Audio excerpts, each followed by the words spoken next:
Live. Well, good afternoon and welcome to our final session of the day, which is all about resources and not waste and how we can turn waste into valuable resource. I'm Louise McGregor. I'm the head of customer services in Scotland, and I'm delighted to be joined by an eminent panel from really across the world, across Europe anyway. And I'm going to let each panelist introduce themselves when they speak, but just by way of a short introduction, we've got Francesco Lembo, who's the director of ACR+, an international network of cities and regions. Omer Kutluoglu, who's the co-founder and director of Yes Recycling. I hope I got your name right there, Omer. I've heard worse. Ceris Turner-Bales, who's the Chief Executive Officer of WasteAid, and Jack McQuibban, who's the Cities and Communities Coordinator in Zero Waste Europe. So welcome all, and very much looking forward to a great discussion this afternoon for our final session. So we've been talking all day today about consumption and our use of resources, and considering how a circular economy can help us tackle our consumption. And in this session, we want to think a little bit more about waste and how we can turn waste into more valuable resources and how we really innovate and invest for a waste management sector fit for the future. So I wanted to start really with a general question for all the panel. Obviously, we've been talking about consumption, but not, the climate debate doesn't really touch very much on the carbon emissions associated with waste and resource use. It tends to focus on emissions from transport, emissions from heating systems. So why do the panel think that we're not talking more about, the impacts, the carbon impacts of waste and resources?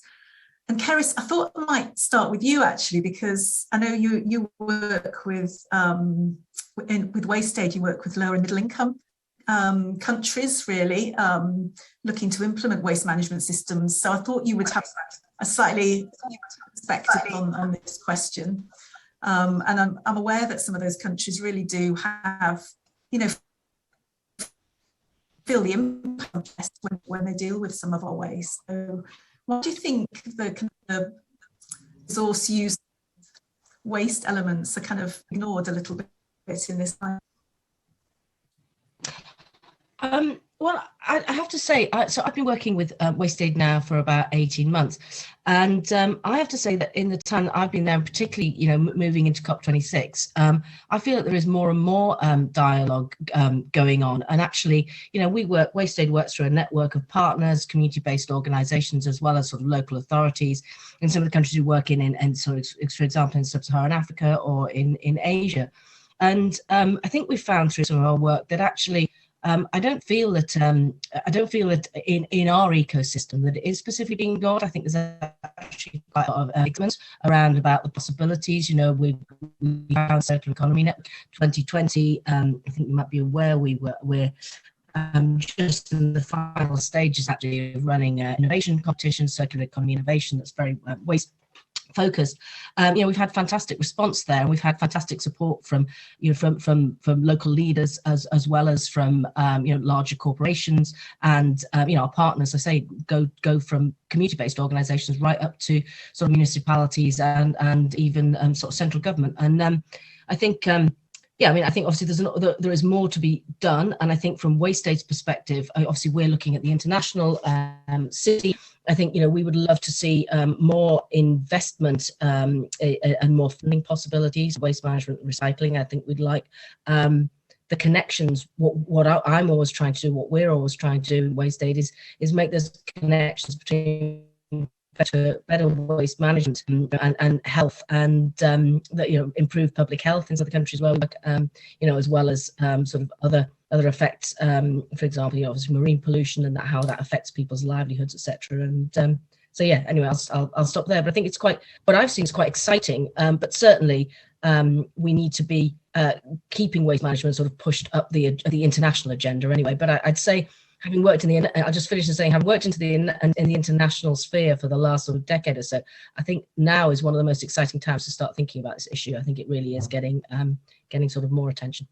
I think you're right, and I think you make a valid point that it isn't just about the carbon impacts. There's lots of other things that we need to be tackling it for. So, Francesco, do you have a view on this about whether we're talking about kind of waste and resources? Yes, that's a very specific question, and I'm happy because that's a kind of question that probably I wouldn't have heard a couple of years ago.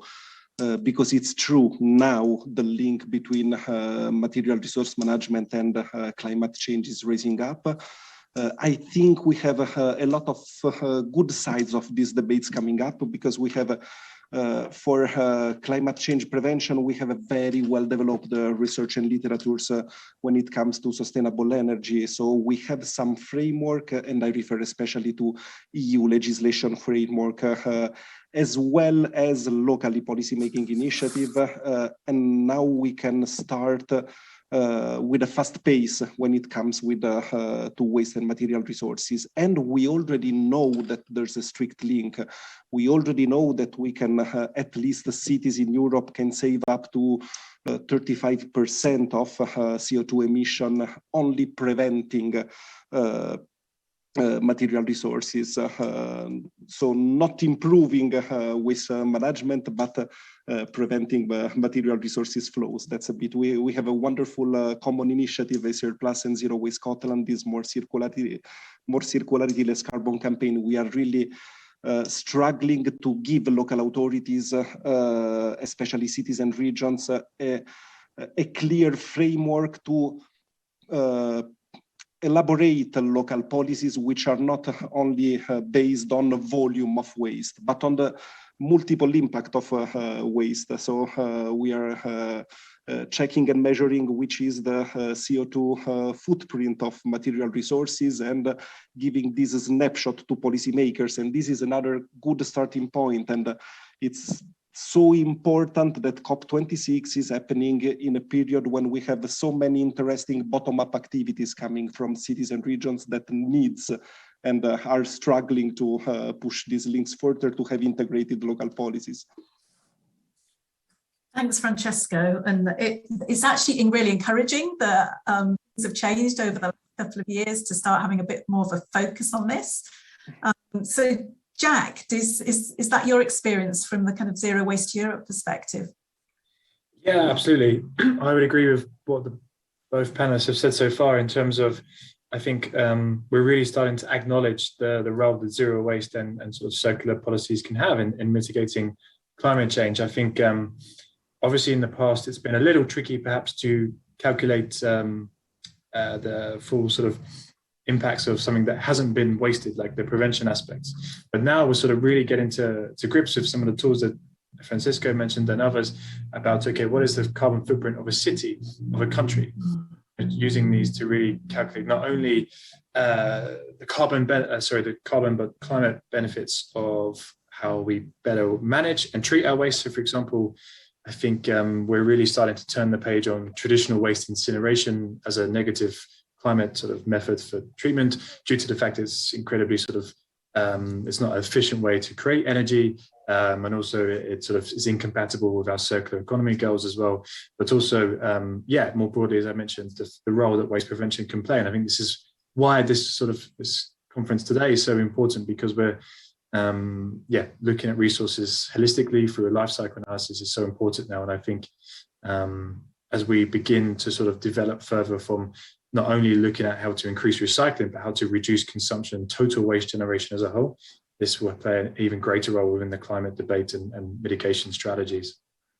Indeed, and kind of designing out waste from the start, so that hopefully in the future there'll be, much less occurring as we think about that in the products and services that we have. Yeah. So Omer, just over to you finally. You're on mute still, I think. Terrific, well done. So certainly from my side, I'm in plastics recycling and have been for a long time, and sort of I'm in that bubble and that goldfish bowl and looking at things there. So really kind of speaking to that sector, it's been really poor Historically, it's been sort of cozy profiteering with sort of negligent policies, government policies, just sort of encouraging export and profiteering on the back of export, and everything that you know, people complain about in plastics and the scourge of plastics is entirely merited, and it's been driven by sort of a mixture of greed and apathy and ignorance. And I look to the changes that have been coming through in the last couple of years, and they're profound. And they're not driven from central government. They're not driven from policy levels, sort of underneath that, you know, kind of sort of civil service type policy levels. It's really driven by public opinion. And, you know, you look at the supermarkets and the brands who are big players in this space. And one thing supermarkets and brands do extremely well is listen to the public and listen to what their customers want. And, you know, they're all making big efforts to push corrective sort of systems or corrections to the system through. And I would say the real sort of bottleneck and problem that we have in our industry has been kind of government regulation and total sort of I mean, it sounds horrible, and I don't really want to be, you know, hurling bricks, but pretty much asleep at the wheel for the last 15 years. And we sort of look at some changes in policy coming through, and everybody's talking about EPR coming in to replace PRNs. But you know what? No one's seen any real proper guidance on what that's going to be. So it's been pumped back another year, and we'll wait another year, and probably the same for other key policy changes. So it's a bit rubbish, really. But having said that, I have every hope, because the speed and aggression of change is profound, and it's, you know, even in 2 years, 3 years, it has changed so dramatically, and it's going to carry on changing. And frankly, you know, policymakers who don't get with the program won't be policymakers for very long. I think the public won't take it. We'll probably come back to that policy question, but I'd be interested just to follow up with one of your points there, is that a lot of it's driven by kind of public opinion, and certainly we've definitely seen that in the plastics, you know, plastic pollution and all the focus on that. Do you think that could send us down, you know, unintended routes of unintended consequence, Omer, that, you know, we end up focusing on one particular stream to the detriment of others, and not thinking of things, you know, more systematically? That was just to you, Omer, in response. But... No, look, I mean, you know, you have a kind of, in a vibrant, changing environment, you have a froth of ideas. Some of them are good ideas, some of them are bad ideas. No one puts forward an idea thinking it's a bad one. But, you know, slowly the kind of the right answers percolate out of that froth, and we'll come to the right answers. You know, plenty of things get tried, and some don't work, and some do, and some are better, and so that those answers will come. But the one thing you can be sure of, that unless you're generating that froth and those ideas and those trials and that energy, nothing changes. So, you know, I welcome all innovation, even the rubbish stuff.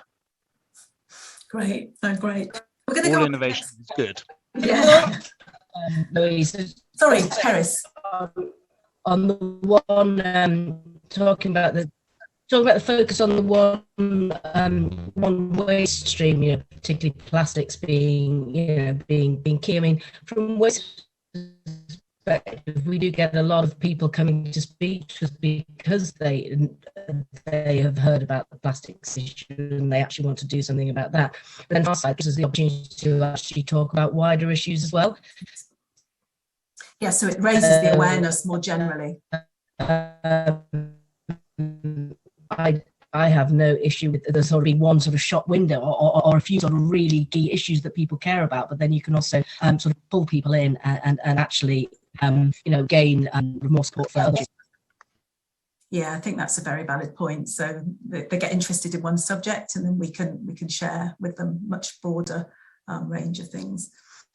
So just wanted to ask you all a little bit about what we think the size of the prize is really, in terms of this change we need to make, this system-wide change for moving waste to more resource use. So I was just reflecting that we've been in Zero Waste Scotland, we've been thinking quite a lot about our steel use, and we actually export a lot of steel from Scotland. I think it's about 820,000 tons of steel for reprocessing in other countries, and the carbon cost of that is quite high, as is the economic cost of it.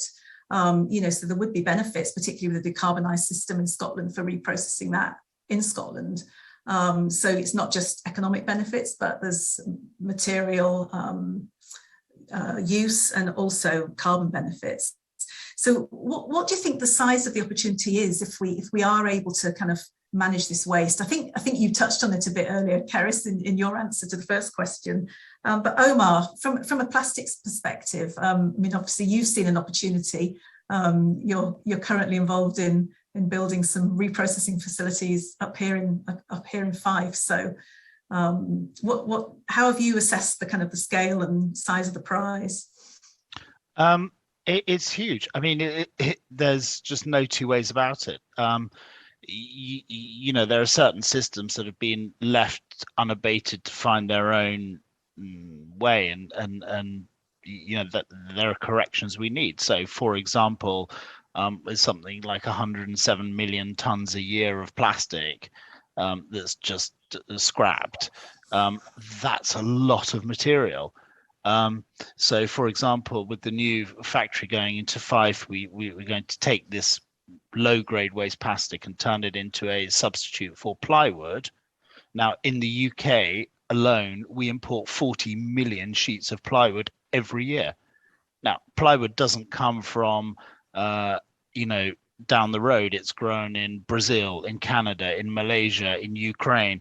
It's cut down, shipped all over the world. And in the very, very best case, these are FSC, Forestry Stewardship Council, so renewable, sustainable forestry, which basically means they bulldoze indigenous ancient forest in Malaysia and plant cash crop, fast-growing trees that they then bulldoze every 7 years. So you asked me, what's the opportunity in a new green economy? Well, the new green economy would be, let's not take our 107 million tons of waste plastic and dump it on poor, unsuspecting victims in Bangladesh, and by the same token go and chop down everybody's trees in Malaysia and ancient forestry to serve a very temporary, fleeting need, both in the plastic consumption and the plywood consumption here in the UK. So there's the scope for a model like ours is unlimited. And I'm sure that in every sector of economy where people look and find good ideas, the same thing holds true. Yeah, that's just one small example really in the whole scheme of things. So yeah, if we could replicate that. Jack, do you want to add anything? Yeah, definitely. I think first and foremost, let's get it clear, the size of the prize. If we're able to sort of reduce our carbon emissions, reduce the impact that we have, the extraction on our biodiversity systems, that is the ultimate prize. So let's just get that. That is what we should be aiming for. But then I think so our work at Zero Waste Europe a lot focuses with local authorities, municipalities or councils, and we see a lot of business, a lot of opportunities here. I think let's maybe break it down into two different streams. There's kind of what Omer was discussing there about you can create local thriving sort of economies that have much shorter supply and production chains, and sort of if you prioritize, if it's food or packaging, bringing it closer to the source can really help create new sustainable greener jobs, and sort of as well as reducing waste and emissions in this. But also if you're, for municipalities, having a more effective low waste generation sort of system high recycling, high prevention, you're saving a lot of costs as well. So there are direct costs for public budgets here as well to be seen in terms of having more zero waste strategies, more circular strategies introduced. So there are, if you look at the immediate circle for a local authority or regional national government, there are costs to be saved. Then you have a broader sort of sphere of influence where you can really help bring in wider actors from the business and other sort of public sectors as well. And I think, let's not forget as well, packaging and sort of this impact pollution as well, but, exposes people to harmful chemicals. And so if we can reduce that by using more reuse in the system, that as well is a big benefit. So there are several benefits in terms of the size of the prize, each of them hugely important as well. And I think, when we're weighing up the arguments between, should we implement this policy or this, if you look at this growing amount of evidence to suggest the benefits, it's hard really to make the case against these days. Completely agree. Yes. Francesco. Hard to add something, or maybe a couple of things. Yes, one was starting from the example on plastics. Let's not forget that we have in Europe one of the strongest framework, especially regulatory framework on plastics. We have mandatory contact of recycled plastics in new products, and this is a pretty unique framework all around the world. But nevertheless, plastic production and consumption in Europe is growing steadily in the last 20 years. Point is, and connecting to the only thing I have to add to what's at stake, that let's not forget that sustainability has at least 3 pillars, and we are talking about environmental impact as well as social, as economic impact. So I love the expression of a former DG Environment Director in the EU Commission. He said pretty honestly that circular economy will have winners, but it will also have losers. So it's true that new circular business models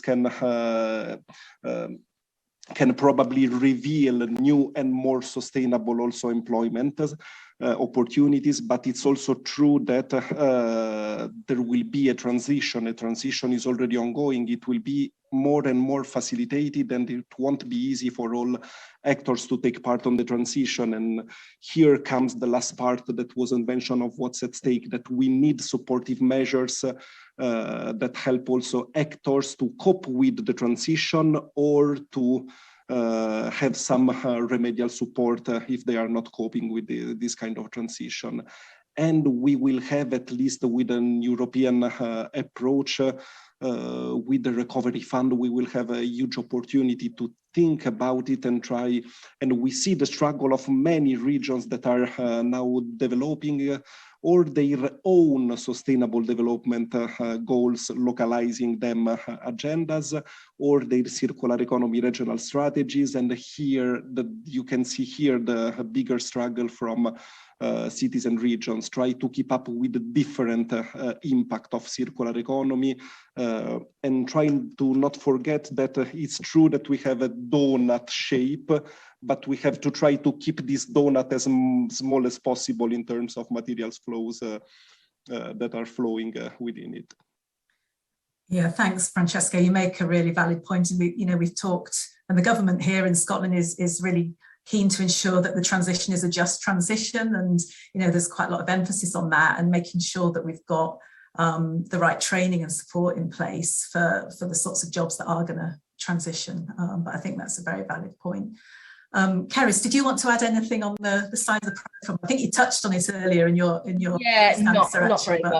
I mean, I suppose just again in the countries where we work, there is so we're really starting with quite sort of basic waste management issues. The basic collection and sorting of waste, and trying to prevent burning waste and divert from landfill. That's where we're at. It's quite simple. A lot of it isn't high tech and what's needed. I suppose the size of the prize. Our data says that 10% of global carbon emissions are made up. 10% is through burning waste, which is twice the negative impact of the aviation industry. So, if we can actually prevent that, you talk about size of the prize, I think that's pretty large. And obviously the health impacts and the building of climate resilience through better managed waste, just affecting the health and well-being of an entire population. But equally, obviously, what we're concentrating on is also trying to promote jobs and employment in the circular economy and recycling industries, which, again, for countries in economically difficult situations, that can also be a huge boost. So I mean, just an enormous opportunity. Excellent. So I think we're all agreed on that point, actually, aren't we? There is an incredible opportunity, and actually it's probably difficult to measure the extent of it. But so I just wanted to ask you all, actually, for what the best examples of kind of circular economy models that you've seen in action around the world, because we've got obviously an international flavour to the panel here, and anything that we in Scotland could learn from, and why you think they are kind of good examples. Probably just one from each of you would be good. Jack, I was going to start with you for this one. Yeah, sure thing. So I coordinate the Zero Waste Cities program here at Zero Waste Europe, where we work with over 440 municipalities who've committed to go zero waste.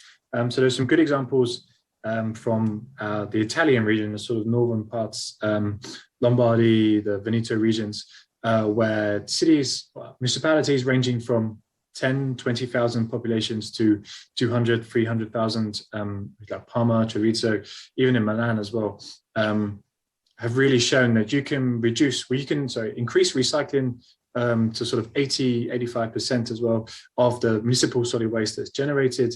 And you can also do this coupled with low total waste generation. So it's not only just high recycling, but also high waste. You're sort of really have an impact as well. And so we see this through the basic sort of infrastructure in terms of separately collecting door-to-door numerous different waste streams. That's the foundation for sure. And then we build upon that. And what these zero waste cities really do is this: not only are you recycling, but you're also looking at prevention as a whole. So many of them introduce like local reusable nappy examples where, at kindergartens or nurseries. They also have home community composting systems as well for bio-waste, and they're introducing deposit return schemes for numerous different types of takeaway, food and beverage containers as well. So it's going beyond just recycling to look at prevention as a whole. And I think there are numerous different examples, places that we can cite, but I think hopefully that gives a good overview of some of the sort of the best practices that we see from our network. Is that driven by the local municipalities then, themselves, on those kind of prevention programs? And definitely. It's so we have sort of local groups on the ground, zero waste groups that we help train and support, but yes, they work in partnership with municipalities. The commitment comes from them, the leadership, the steering, often most of the funding comes from them, but of course it's a community-wide approach. We work with different businesses, key stakeholders, schools, hospitals, those that generate the most waste within the community, to look at, okay, what can be done? Where can we be improved? And often that comes with a simple, a little bit dirty, but sort of you look at the residual waste, what's continuing to be generated, and that it's a simple activity, but it just gives you so much information about, okay, what materials are not being recycled? How can we adapt our system, increase education? Are there certain brands that keep on, introducing these non-recyclable materials into the market? And it's just, that sort of forms the foundation of broader success and broader engagement from key sort of stakeholders in the community. 80% recycling is pretty impressive, at the same time as reducing how much waste they're treating. So I think definitely. We focused on the separate collection, so it's about 90, but then the official stats will often drop it down to around 80. And the system, as we know, works. Municipalities can directly focus on what is separately collected of the municipal solid waste. Excellent, thank you.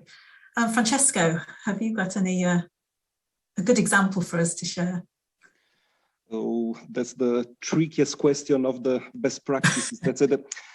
No, the first lesson, the most important lesson learned after some years of work in SR Plus, and SR Plus is an international network. We have more or less 100 local authorities as members is that no solution fits anywhere, everywhere. So it's very hard for me to find a true definition of best practices. We really range from Flemish government and UK areas with so well-developed industrial symbiosis programs. We have a community-driven program in municipalities all around Belgium and the Netherlands, working on economy of functionalities, but we also have in Italian cases, Jack mentioned Lombardy and Verona, but we have also Sardinia region who reached impressive results in through fiscal instruments, mainly through fiscal instruments, and it reached impressive results on selective collection. So it's hard for me to find the definition of best practice. It's even harder if I think that our recent work in the South Med countries, and when we have so many good expertise, we have so many good competencies also coming from not so much from local authorities that are less developed in terms of competencies, but from national authorities. You have so many good and passionate engineers, but you really face the wall of cost coverage of evoluted waste management services. So in that case, really even starting to raise awareness with the depository fund system or just machines near city centers to help improve raising awareness, to help improve a bit of commitment from private organization to cover cost of the waste services. In that case, in Tetuan in Morocco, as an example, those would be the best example and the best practice we can find. Great, thank you. Thanks. Omer, you might just be giving your own example here. Well, I was just thinking about it while the others were speaking. So, again, I'll stick to plastics. This is what I know best. But within our sector, there are a couple of illustrations that perhaps people have grown blasé about and stopped looking at, but are worth reflecting on. So specifically, if you think about milk bottles, plastic milk bottles, HDPE, high density polyethylene milk bottles, and also actually PET water bottles, we have very high collection rates throughout the UK on those products, and we have very high recycling rates on those products and very high reuse rates, and those plastics go round and round and round again in a truly circular way, and not very sort of original to think about something so prosaic as a water bottle or a milk bottle. But when you look at what's driven the it is a phenomenally circular system for both of them, and when you look at what's driven that, it's sort of been economics. It's been the money to be made from doing that, and a whole system has grown up around that with big infrastructure, big capital investment by the private sector to achieve that. And bash it as we may want to, because it's all kind of got negative connotations. What's really quite interesting about it is if you look at that and say, okay, we now need to apply the same sort of practices and infrastructure to the other streams of plastics that aren't being recycled, then you start to make real headway into the overall plastics issue. So I would sort of refer people back to how 10 years ago we weren't really having circular plastic in milk bottles and water bottles, and today we are, and that's taken a decade, but it's been roundly achieved. And we want to think about why that's been achieved and replicate more of that. So it's a model for future for other sorts of material, basically. Absolutely. Yeah. Absolutely. And yeah, we should be able to do it, in fact. Yeah. Yeah. No, it's harder for the other plastics, especially sort of composite materials that aren't all one polymer type and so on. So there are bigger challenges and it's less valuable and so on, but these systems will come. Thank you. And Ceris, last last but not least, have you got a good example for us? Yeah, I will. If I may, I'll use an example of a project that actually we're involved with in Gambia. We're working in Banjul. I think one thing to note about Banjul is they have a very large municipal dump site that's caused a huge amount of problems for the current administration. And they really tried to do something about it. So I think one of the part of your question was, why do you really like this example? And I suppose the example I'm going to give is because actually we're working with the municipal council, and that they're actually, it's a partnership where they're also really trying to solve these problems. And it's funded through Climate Change Fund through the European Union, sort of trying to look at obviously look at ways of mitigating climate change. And so what it is we have we're working with women market stall holders in one of the large markets in Banjul, and basically recycling the food waste and making it into compost, and sort of training various people to actually compost. And then this compost is going back out to the women market stall holders to increase the yield of crops. And then sort of go back into the market. And I think it's a really simple and effective sort of circular idea that also really sort of hits our core sort of participants as well, that we're hitting. We've got that social element as well. So simple, but I like it. And really demonstrating the value of doing it back to the women who have the waste in the first place. So that kind of circular element comes into play. Absolutely. Yeah, some really great examples there, and actually should draw a lot of encouragement from all of that. So my next question is what action governments can take to help with this. I know certainly governments are good at setting targets, and here in Scotland we've the government's committed to kind of developing a route map to kind of get us to meet those targets and to drive circular economy ambitions. So is there anything else that governments should be doing, do we think, and where should they start? So Francesco, I thought I'd start with you. So many different levels of government to think about. No, I mean, of course, that's an easy question, this one. No, we really go from the wider levels to the more specific and geographic focused one. At a new level, I think, I already said it before, I think that we really have a strong enabling framework. It can improve, of course it can improve. One first and simple thing about the Waste Framework Directive as an example is to move towards waste prevention targets. This is something that would help a lot in all actors in value chains to, and maybe we studied, we checked with our members on how to apply the Waste Framework Directives, but we, both from the EU target setting level, both from the regional application level, we focused a lot on recycling and we focus a lot on selective collection. This is the point, but as Jack said before, this is part of the overall picture, and the EU level can help us to move a bit in that direction.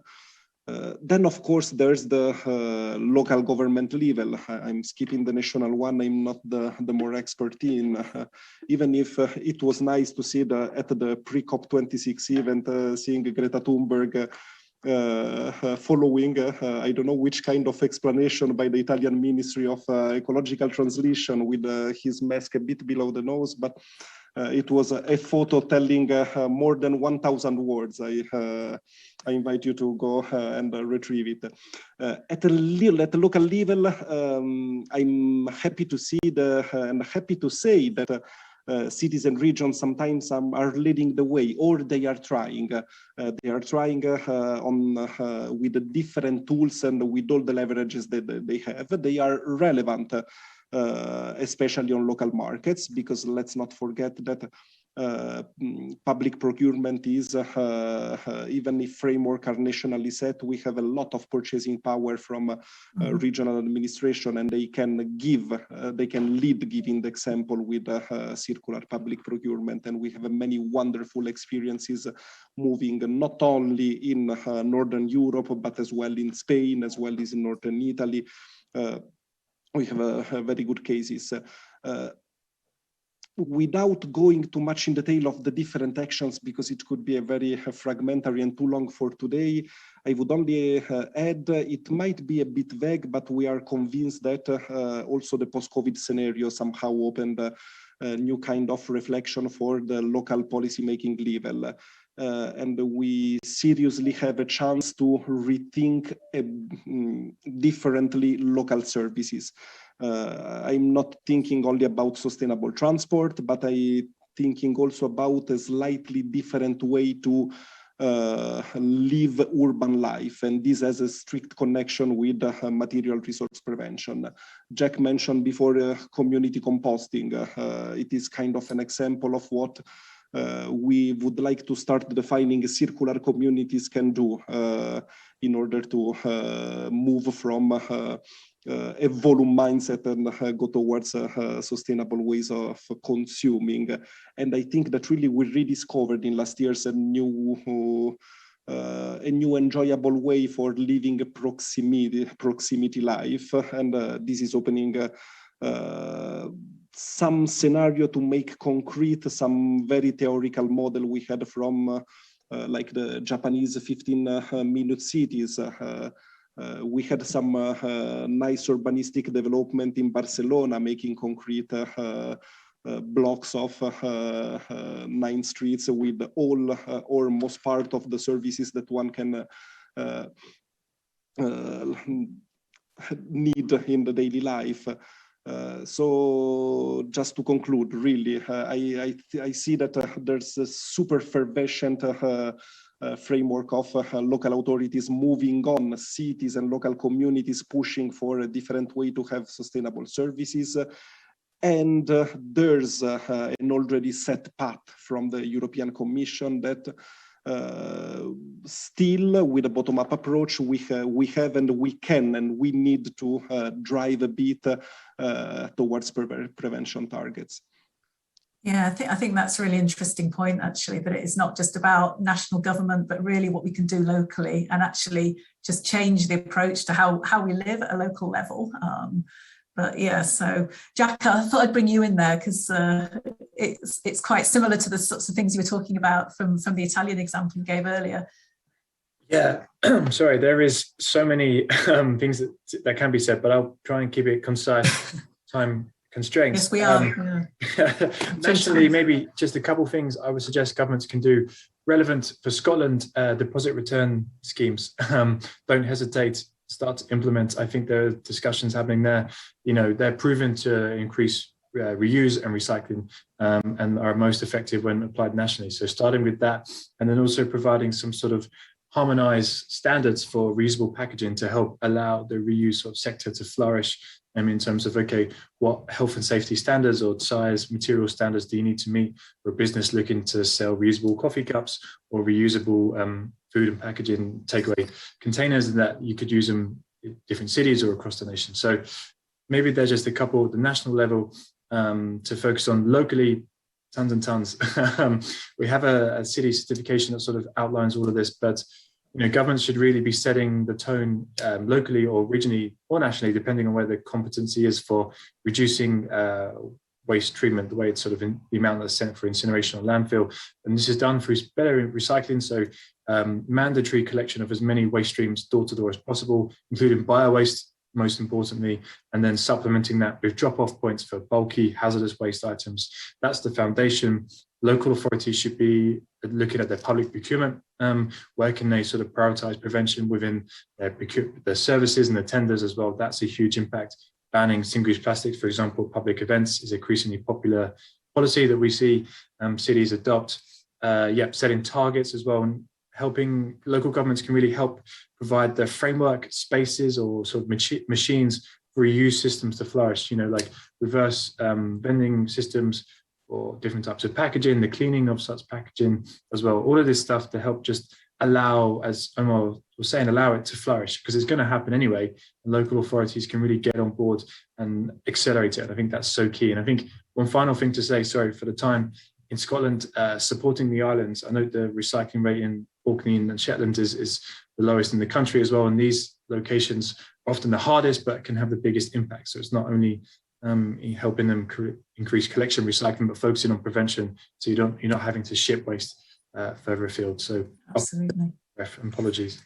That's all right, thank you. What I was going to do was just maybe tackle the last question, which is what actions can we as individuals take? And maybe I'll just ask each of you to quickly come up with an idea for anybody who's, in the conference today. What one action could they take? I mean, I think the stats in Scotland are about 2/3 of items currently put in the waste bin could be actually recycled and aren't being. So with that in mind, Ceris, I'll come to you first. What sort of one takeaway for us as individuals that we could drive change? I think I mean, obviously, consuming less and thinking about our consumption is a great way.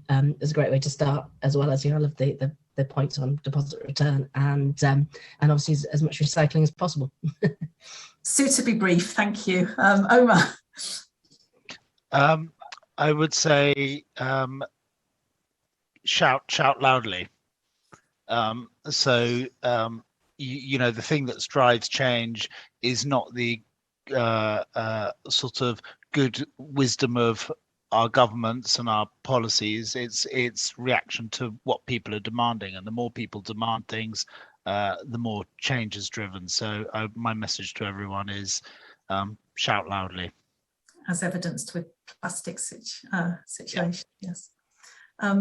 Jack, do you want to add anything? We are out of time, really, so very briefly. Yeah, just for each of us to recognise, I think, the power that we have. So choose, sort of consume sustainably, but vote smartly, I would say. Thank you. And Francesco? I'm sorry, I have to say that I love the most part of things that Omer shared today, but that's also my point. Connect. If the shouting part is already taking, I would say connect and learn. That's the key thing. Excellent, and that's a really nice note on which to end. We've been trying to connect all day, so thank you very much, all of you, for a fascinating discussion. I felt we could have gone on for a lot longer, so thanks for your time, and thanks everybody for listening. Thank you. Thank you very much. Bye.